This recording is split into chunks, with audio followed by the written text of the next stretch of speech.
بسم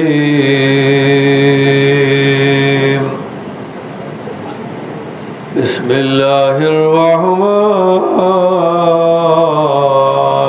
الرحيم قال الله تعالى عز وجل في شان حبيبه مخبرا وآمرا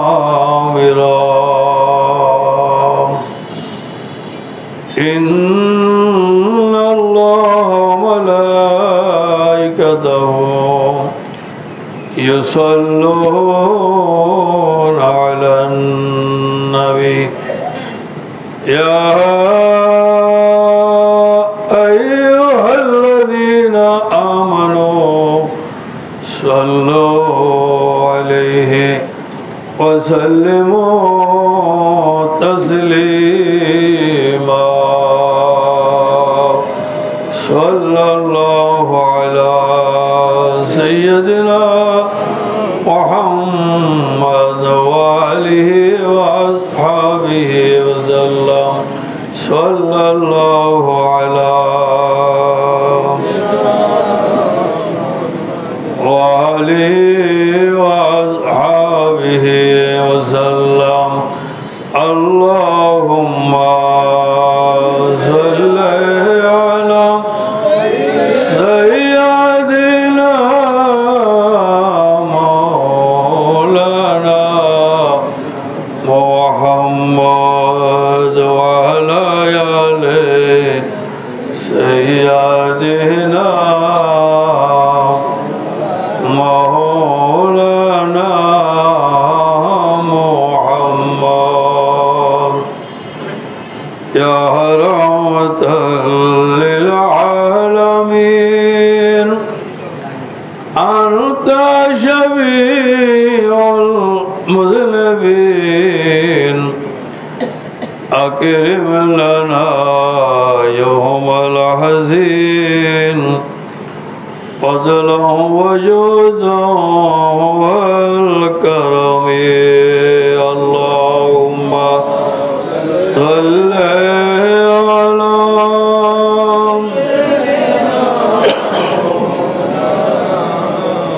وعلى آل سيدنا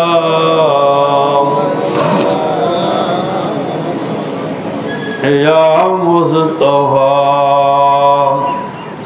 والمجتبى ارحم ولا عصياننا مجبورة أعمالنا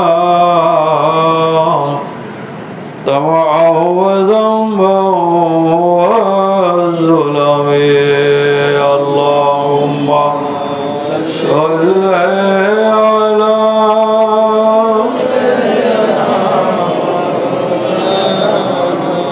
وعلى آل سيدنا مولانا محمد तुमसे जहाँ का वजूद तुमसे खुला बावजूद जो मिला तुमसे मिला तुम पे करोड़ों दुरूद अल्लाहुम्मा सल्ली अला मौलाना मुहम्मद वअला आले सय्यदना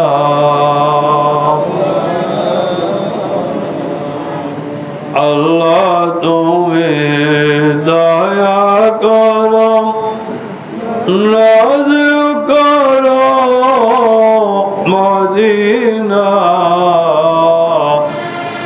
नबी जी के नाद खैया अपरते नियोना अल्लाहुम्मा صل على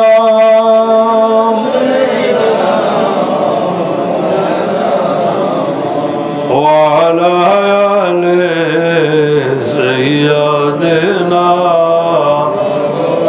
مولانا محمد بسم الله الرحمن الرحيم إن الذين آمنوا وعملوا الصالحات كانت لهم جنات الفردوس نزلا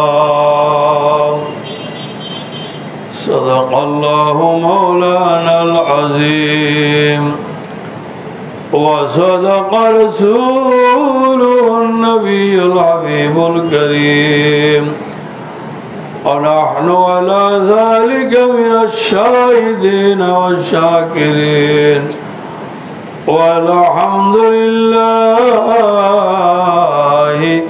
رب العالمين مولاي صل وسلم وبارك عليه মুআজ্জাজ মুহতারাম সম্মানিত মুসল্লি সাহেবান আসসালামু আলাইকুম ওয়া রাহমাতুল্লাহি ওয়া বারাকাতুহু মহান আল্লাহ রাব্বুল আলামিন হাকিমুল হাকিমিনের আলিশান নূরানি বরকতময় দরবারে অনন্ত অফুরন্ত অগণিত অজস্র অশেষ অপরিসীম বেশুমার শুকর আদায় করছি রব্বুল আলামিন হাকিমুল হাকিমিন অশেষ অপরিসীম অপরিমেয় দয়া মায়া মেহরবানি অনুগ্রহ অনুকম্পা কৃপা করুণা করে আল্লাহর প্যারা মাহবুব সাল্লাল্লাহু আলাইহি ওয়াসাল্লামের স্পেশাল মাস লাইলাতুল বরাতের মাস মাহে রমজানের নিকটবর্তী মাস বেশি বেশি নফল রোজা নফল নামাজ সদকা খয়রাত দান দক্ষিণা করে মাহে রমজানের অপরিসীম রহমত বরকত নিয়ামত গনিমত নাজাত নিশ্চিত করার মাস মাহে শাবানে মুআজ্জমের প্রথম জুমাদের উদ্দেশ্যে আল্লাহর এই পবিত্র ঘরে সমত হওয়ার আল্লাহ আমাদের সকলকে শরীক হওয়ার সময় সুযোগ সৌভাগ্য দিয়েছেন আল্লাহর দরবারে শুকরিয়া আদায়ের উদ্দেশ্য বলুন আলহামদুলিল্লাহ।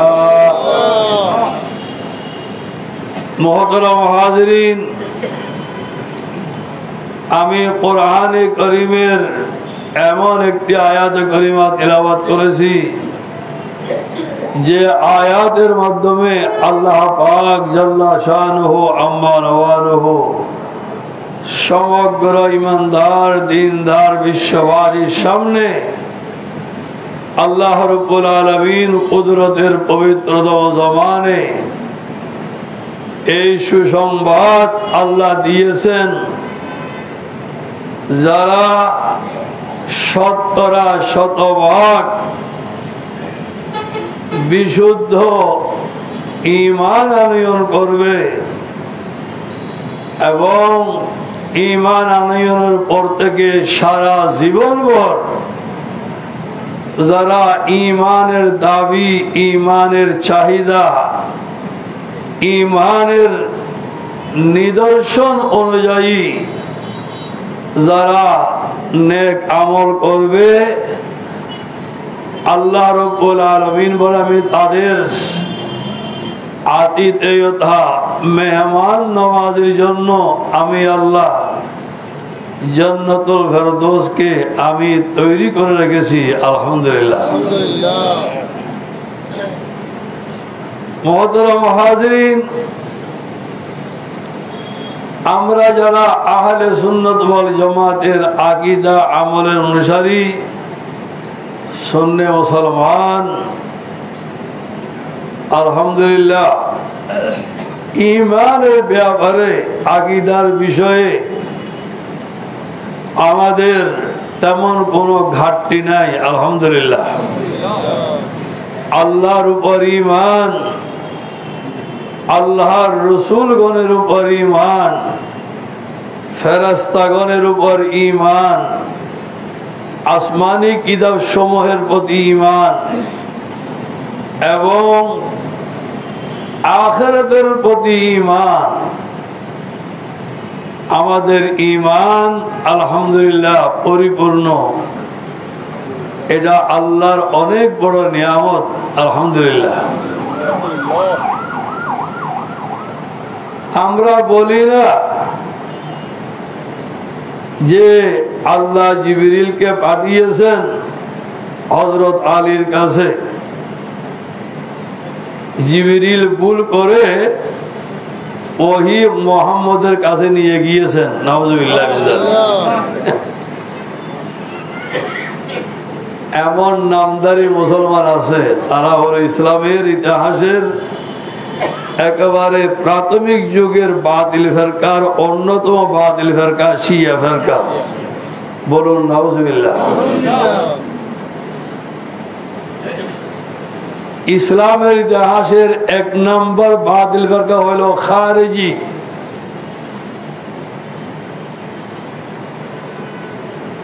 এক নম্বর বাতিল ফেরকা হইল খারিজি। খারিজিদের থেকে বের হইয়া আরেক শাখা হইল এশিয়া। নাউযুবিল্লাহ।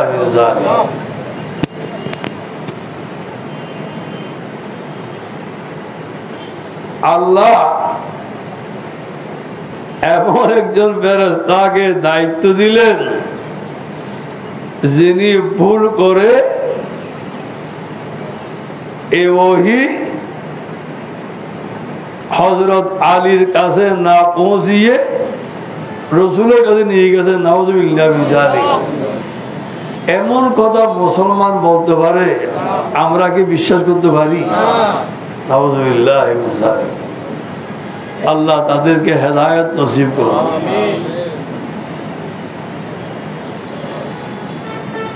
আল্লাহ কোরআনে কারীমে বলেছেন, আমান আসদাকু মিনাল্লাহি হাদিসা। অন্য আয়াত আছে আমান আসদাকু মিনাল্লাহি কিলা। বান্দা, আমি আল্লাহর চেয়ে চরম আর পরম সত্যবাদী সত্যনিষ্ঠ আর কেউ হইতে পারে না। যারা মিথ্যাচার করে, যারা মিথ্যার উপর লেনদেন মুআমালা করে, যারা মিথ্যার উপর ভিত্তি করে জাগতিক জীবন নির্বাহ করে, তাদের উপর আমি আল্লাহর লানত, লানতুল্লাহি আলাল কাযিবিন। নাউযুবিল্লাহ মিন যালিক। আল্লাহর নবী হাদিস শরীফে ইরশাদ করেন,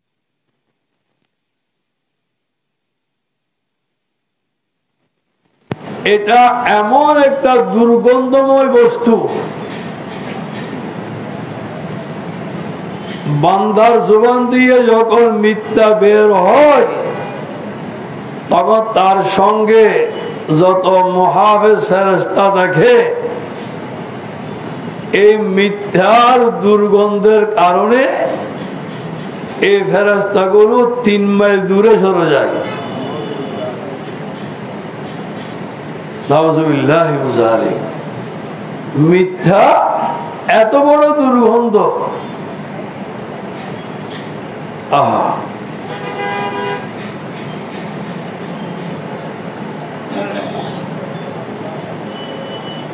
একজন গ্রাম্য লোক নবীর দরবারে এসে আরজ করলেন, ইয়া রাসূলুল্লাহ সাল্লাল্লাহু আলাইহি ওয়াসাল্লাম, আমি বড় বড় চারটা গুনায় আমি নিয়োজিত আছি। 1 নম্বরে আমি চুরি করি, 2 নম্বরে আমি মদ পান করি, 3 নম্বরে আমি জিনা ব্যভিচারে লিপ্ত হই, 4 নম্বরে আমি মিথ্যাচার করি। জোরে বলুন নাউজুবিল্লাহ।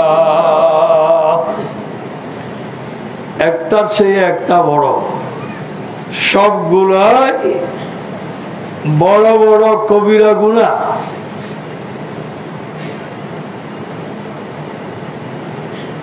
ইয়া রাসূলুল্লাহ সাল্লাল্লাহু আলাইহি ওয়াসাল্লাম, আপনার নূরানি খেদমতে হাজির হলাম।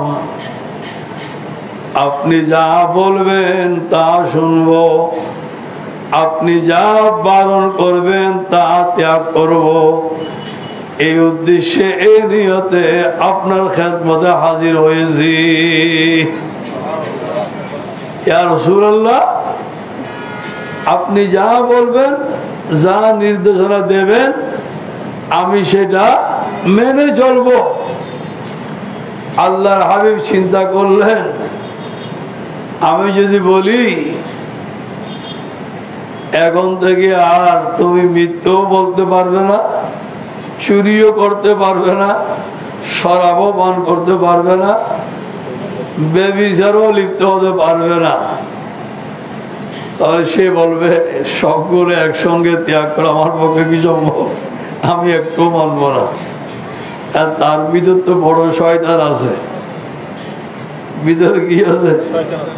বড় শয়তান আছে। দৃশ্যমান শয়তান, বাহ্যিক শয়তান, জিন আর ইনসান এরা একটু দূরে, আর নফসা আম্মারা যেটা, সেটা তো নিজের ভিতরে রক্তে মাংসের সাথে মিশ্রিত অবস্থায় আছে। এবং আল্লাহর হাবিব বলেন, প্রত্যেক মানব শিশু জন্ম নেওয়ার সঙ্গে সঙ্গে একটা শয়তান ছানাও তার সঙ্গে জন্ম নেয়। এটার নাম হইল ওয়াসওয়াস। এটা শয়তানের বাচ্চার নাম।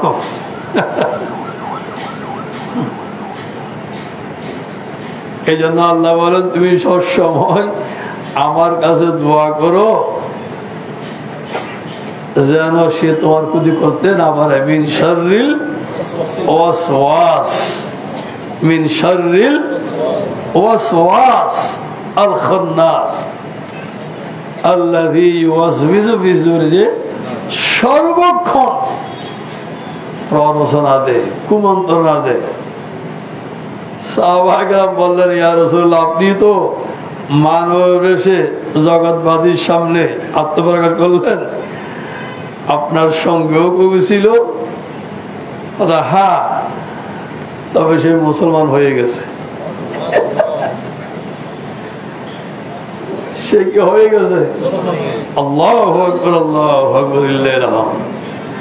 আমার সঙ্গ জন্ম নিয়েছিল, তবে সে মুসলমান হয়ে গেছে।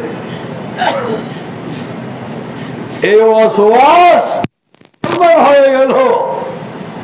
কিন্তু আবু লাহাব, উতবা, শাইবা, ওলীদ ইবনে মুগীরা, আবু জেহেল এরা মুসলমান হয় নাই। নাউযুবিল্লাহি মিন যালিক। এবং তার পাশাপাশি একটা ফেরেশতার ছানাও জন্ম নেয়, যে সর্বক্ষণ ওয়াসওয়াসের মোকাবেলায়, ওয়াসওয়াসের বিপরীতে সৎকর্মের প্রতি উদ্বুদ্ধ করে, উৎসাহিত করে, অনুপ্রাণিত করে। এটার নাম হইল মুলহিম। এখন আল্লাহ বান্দার হাতে সিদ্ধান্তের বার দিয়েছেন, ইচ্ছা শক্তি দিয়েছেন। তুমি যার দিকে ঝুঁকবে, যে অনুযায়ী কর্মকাণ্ড করবে, সেই পরিণতি তোমাকে ভোগ করতে হবে। তুমি যদি ওয়াসওয়াসের পক্ষে অবলম্বন করো, ওয়াসওয়াসের অসৎ কর্মের প্রতিদান ভোগ করতে হবে। আর যদি মুলহিমের প্রতি তুমি আকৃষ্ট হও, তার সৎকর্মের নিয়ামত তুমি মন করবে। দায়িত্ব তোমার হাতে ছেড়ে দিলাম। আলহামদুলিল্লাহ। মুহতারাম হাজিরিন, আল্লাহ হাবিব বললেন, এই গ্রাম্য রূপ ঠিক আছে, তুমি এখন থেকে আর মিথ্যা বলবে না, মিথ্যাচার করবে না। আর বাকি তিনটার ব্যাপারে করো বলেন নাই, করিও না বলেন নাই, এই ব্যাপারে কিছু বলেন নাই। কিন্তু মিথ্যা বলবে না। সুবহানাল্লাহ। সে বড় খুশিতে আমোদে প্রমোদে ঘরে ফিরে আসলো। আল্লাহর হাবিব, আল্লাহর রসুল আমাকে শুধু মিথ্যা বলতে বারণ করেছেন, আমাকে চুরি, শরাব পান এগুলো নিষেধ করেন নাই, আমি এগুলো পারবো। কিন্তু আল্লাহর হাবিবের সোহবত, আল্লাহর হাবিবের নবুয়তের নজর, আল্লাহর প্যারা নবীর নূরানী নির্দেশনায় তার অন্তর জগতে এমন বিপ্লব হলো, পরিবর্তন সাধিত হলো। সে প্রথমে শরাব পানের আড্ডায় গেল। শরাব পান তো নিষেধ করেন নাই, কিন্তু শরাবের পেয়ালা মুখে নিতে হঠাৎ তার ভিতর এই ভয় সঞ্চারিত হলো, আগামীকাল সকালে নবীর দরবারে গেলে নবী তো জিজ্ঞাসা করবেন, আমার এখান থেকে যাওয়ার পর থেকে তুমি কি কি করেছো বলো। আল্লাহর হাবিবের দরবারে রহমতুল আলামিন নবীর সোহবতে কেমনে বলবো আমি শরাব পান করেছি। শরাবের পেয়ালা ছুঁড়ে মারলো আর শরাব পান করে নাই। ঠিক একই ভাবে সোরের দল যখন আসলো, সময় গভীর রাতে, চুরিও করলো না, বেবিচারও লিপ্ত হলো না। তারপর দিন অত্যন্ত শেষ রাতে আগেভাবে মসজিদ নববী শরীফে আসিয়া ফজরের জামাতে শরীক হলো। জামাতের পর আল্লাহ নবীর সাহাবীদের মজলিসে নবীর যখন নজরে পড়লো, কি কি করে বলো, ইয়া রাসূলুল্লাহ, এই ঘটনা গতকাল আপনার দরবার থেকে বিদায় নেওয়ার পর আজ আবার এখানে আসা পর্যন্ত এই মামলা। আল্লাহর হাবিব বললেন, ইন্নামাল কিযবু লিকুল্লি যুনুবে উম্মুন, আর কিযবু উম্মুজ যুনুব উম্মুল খাবায়েস, ও কামা ক্বালান নবী সাল্লাল্লাহু আলাইহি ওয়াসাল্লাম। উম্মত, তোমরা মনে রাখো, মিথ্যাচার হলো সমস্ত গুনার মূল, সমস্ত গুনার মূল। নাউযুবিল্লাহি মিন যালিক। আমাদের দেশের যারা দেওবন্দি আকীদায় বিশ্বাসী, দেওবন্দের সঙ্গে যারা সম্পৃক্ত, দেওবন্দের সিরাবাজ, দেওবন্দের নির্দেশনায় যারা এখনো পরিচালিত হয়, হাটহাজারি, পটিয়া, জিরি, এই সমস্ত মাদ্রাসার মুরব্বীরাই বলেছে আল্লাহ মিথ্যা বলতে পারেন।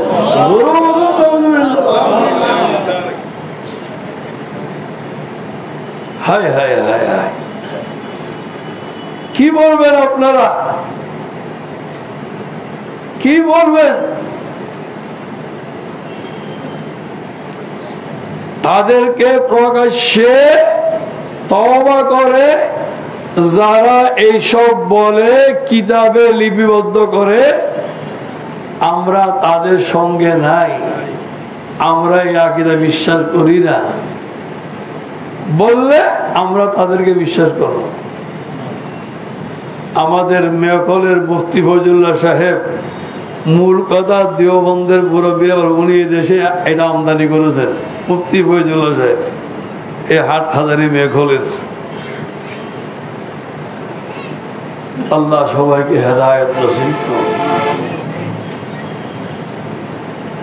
আমরা সুন্নিরা এই সমস্ত ইসলামের নামে, ইসলামের ব্যানারে এই সমস্ত কুফরি আকীদা আমরা বিশ্বাস করি না। আলহামদুলিল্লাহ, আল্লাহ আমাদেরকে জীবনের শেষ নিঃশ্বাস ত্যাগ করা পর্যন্ত এই আকীদার উপর আল্লাহ অটল অবিচল স্থির রাখুন। আমিন।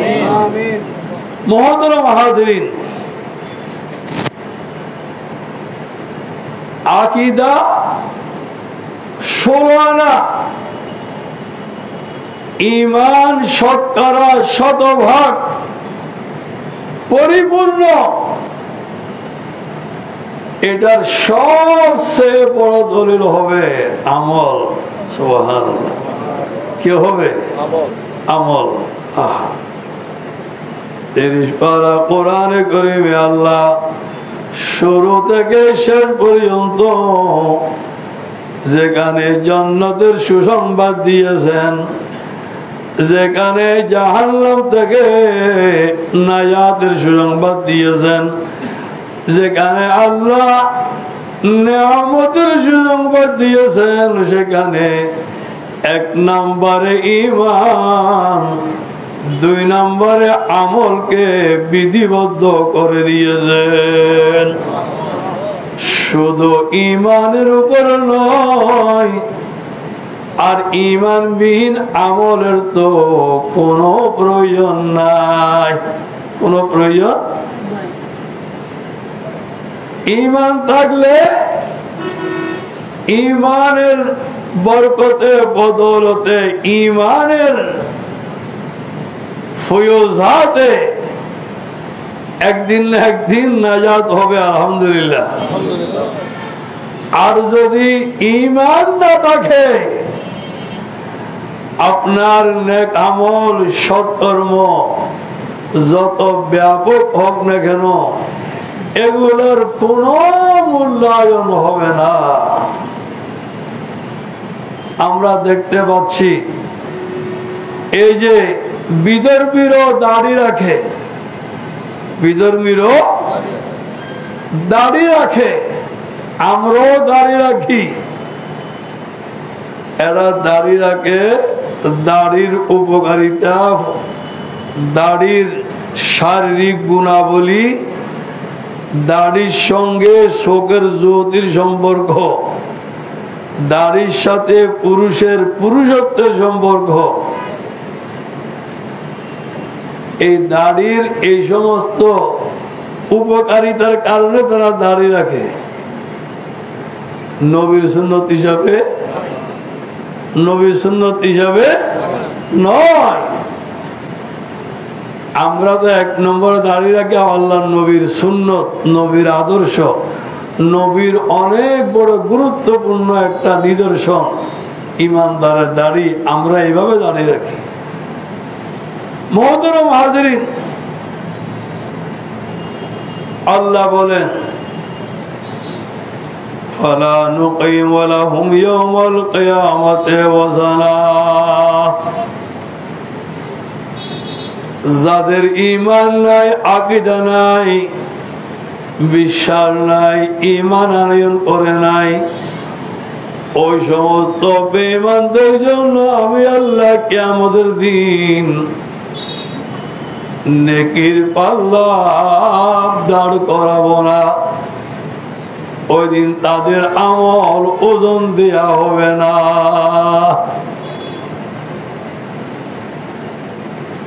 فأما من ثقلت موازينه فهو في عيشة راضية وأما من خفت موازينه হাবিয়া, যার নেক আমলের পাল্লা ভারী হবে সে আজীবন চির সুখের শান্তির নিয়ামতের জীবনে নিমজ্জিত থাকবে।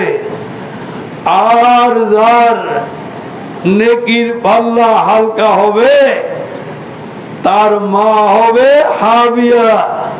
তার মা হবে কি? হাবিয়া। 7 জাহান্নামের একটা নাম হলো হাবিয়া, মানে মায়ের গর্ভ যেভাবে সন্তানকে চতুর্দিক থেকে পরিবেষ্টন করে রাখে, ঘিরে রাখে গর্ভাবস্থায়, এ হাবিয়া দুজক তাকে সর্বক্ষণ চতুর্দিক থেকে আযাবের মধ্যে যন্ত্রণা দিতে থাকবে। নাউযুবিল্লাহ। মুহতারাম হাজিরিন, এখন যদি আমরা এগুলো ভাবি, চিন্তা করি, তাহলে আমল করে জীবনকে পরিশুদ্ধ করার সুযোগ আছে। খবরে গিয়া চিন্তা করলে আফসোস ছাড়া আর শুদ্ধ হবার সুযোগ নাই। মুহতারাম হাজিরিন, শীতকালের প্রচন্ড শীত, গরমকালের প্রচন্ড গরম, যখন টেম্পারেচার স্বাভাবিকতার চেয়ে বেড়ে যায় তখন সবাই ঘরে বাইরে সর্বত্র হায় হায় করতে থাকে, জান যায় যায় অবস্থা হয়। নাউযুবিল্লাহ। এগুলো তো জাহান্নামের একটা নিঃশ্বাস মাত্র। একটা কি নিঃশ্বাস? জাহান্নামের একটা নিঃশ্বাসের প্রতিক্রিয়া যদি এমন হয় বাইরে থেকে, জাহান্নামের ভিতরে গেলে কি হবে? তাই আমার শেষ বক্তব্য হলো, ঈমান যেমন 16 আনা, আমলও তেমন 16 আনা হতে হবে। আল্লাহ বলেন, এই সমস্ত ঈমান এবং আমলের সমন্বিত ঈমানদার যারা, আমি আল্লাহ জান্নাতুল ফেরদৌসকে ইন্তজারে রেখেছি তাদের মেহমান নওয়াজি করার জন্য। আলহামদুলিল্লাহ। আল্লাহ সবাইকে বুঝার আমল করার তৌফিক দিন, আমিন। আপনারা দেখতে পাচ্ছেন মাঝির পাড়া বায়তুল নূর জামে মসজিদের সংস্কারের কাজ চলছে। এখানে আল্লাহর অনেক বান্দারা শরীক হয়েছেন। হাজী মোহাম্মদ ফরিদ প্রবাসী 200 ব্যাগ সিমেন্ট দিয়েছেন। মোহাম্মদ জসিম মাদ্রাসা উনি 50,000 টাকা দিয়েছেন। মোহাম্মদ হাশেম পিতা জনাব আমির উদ্দিন উনি 40,000 টাকা দিয়েছেন। ইঞ্জিনিয়ার আলাউদ্দিন পিতা হাজী গোলাম রব্বানী 20,000 টাকা দিয়েছেন। মোহাম্মদ ইব্রাহিম পারভেজ পিতা নূর ইসলাম খান 50 ব্যাগ সিমেন্ট দিয়েছেন। হাজী গোলাম রসুল 20,000 টাকা দিয়েছেন। মোহাম্মদ আলী আকবর 1 গাড়ি বালু দিয়েছেন। মুস্তাফিজ সওদাগর 20,000 টাকা দিয়েছেন। মোহাম্মদ ওয়াহিদুল আলম পিতা মরহুম মাহবুবুল আলম 10,000 টাকা দিয়েছেন। হাজী নুরুল আলম 10,000 টাকা দিয়েছেন। আল্লাহ পাক এই সমস্ত খুশনসিব বান্দাদের দানকে আল্লাহ আপনি কবুল করুন। আল্লাহ এক এক টাকার বিনিময়ে তাদেরকে কোটি কোটি টাকার বদলা বিনিময় দোনো জাহানে দান করুন। আল্লাহ তাদের পরিবারবর্গ, ছেলে সন্তান, ব্যবসা বাণিজ্য সকল কার্যক্রমে বসি বরকত দান করুন, আমিন। ওয়া আখিরু দাওয়ানা আনিল হামদুলিল্লাহি রাব্বিল আলামিন।